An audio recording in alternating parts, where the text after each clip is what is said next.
While there's a lot of stories about Bigfoots around Fairbanks, I want some evidence. I want some data. A man named Keith was out doing some metal detecting, and he ran across some very unusual footprints in the mud.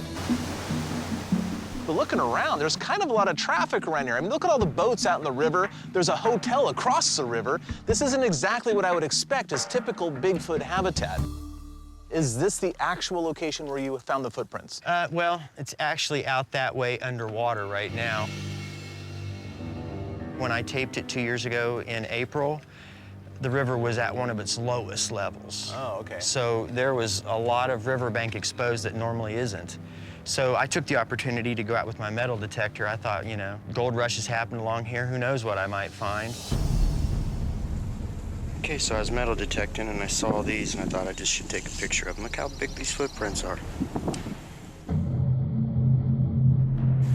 And they go all the way down the bank.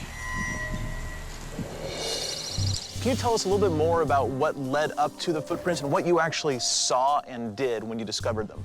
I saw the footprints for a little stretch as I walked by them, and I thought it was kind of strange because it was bare feet, and it was April, and at night it's getting below freezing, and in the daytime it was barely getting 30s. There had been a lot of other footprints on that beach that day. You could see where people had been out, but they were wearing shoes.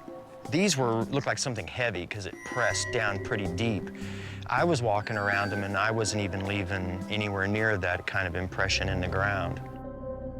Well, looking at that video and knowing that we have a scale item, it's not outside of human possibility. I can't rule out that this isn't a person, and especially when a river is low, that's the time I like to go check out a record drought, see what's down in there. I don't want to get my shoes dirty. I go barefoot. Keith is convinced this is a Sasquatch because the tracks are bare footprints, but this is Alaska. People are used to those temperatures in the spring. I don't find that at all unusual that somebody would be running around barefoot along the muddy riverbanks, right at a location that is next to a hotel and a boat launch. Not exactly a place in the wilderness I would expect a Bigfoot to be.